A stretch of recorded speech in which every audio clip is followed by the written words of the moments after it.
Hi guys, welcome back to my YouTube channel. আমি মৌলি তোমাদের সাথে চলে এসেছি। তো কেমন আছে সবাই? আশা করছি খুব ভালো আছে, আমিও খুব ভালো আছি। তো তোমরা এখানে দেখতে পাচ্ছ পোনা মাছ, ঠিক আছে। তো এই যে এই পোনাটাকে দেখছো, এই পোনাটা তোমরা এইরকম অনেকে আষ্টে গন্ধ লাগে তো মাছ খেতে গেলে, তো তোমরা এইভাবে একবার খেয়ে দেখতে পারো, আশা করছি ভালো লাগবে। তো প্রথমে যেটা করতে হবে, প্রথমে হচ্ছে আদা কুচি আর একটু ক্যারি পাতা আর হচ্ছে সর্ষের তেল দিয়ে ভালো করে একটু ফোড়ন দিয়ে নিতে হবে। হালকা একটু সর্ষে দিয়ে নেবে, ঠিক আছে, কালো জিরে না, তোমরা সর্ষে দিয়ে নেবে। তো দেখো, মানে এক কথায় যাকে বলে সর্ষে ফোড়ন। তো সর্ষে ফোড়ন দেওয়া হয়ে গেছে। এরপর যেটা করতে হবে সেটা হলো যে সর্ষে ফোড়নের মধ্যে একটু গরম মশলা বাটা কিন্তু তোমরা দিয়ে দেবে।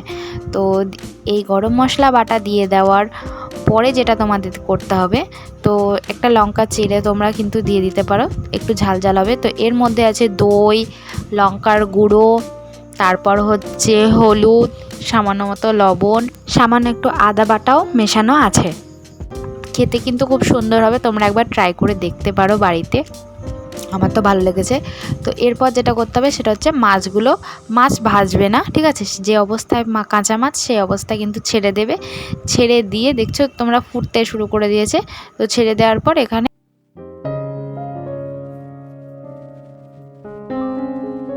তোমরা যখন দেখবে মাছটা ফুটছে তখন কিন্তু 5 থেকে 7 মিনিটের জন্য একটু তোমরা ঢাকা দিয়ে দেবে। আর ঢাকা দেওয়া হয়ে গেলে নামিয়ে নেওয়ার আগে একটু সর্ষে দিয়ে কিন্তু কিছুক্ষণ 2 থেকে 3 মিনিট মতন কিন্তু একটু ফুটিয়ে নিতে হবে।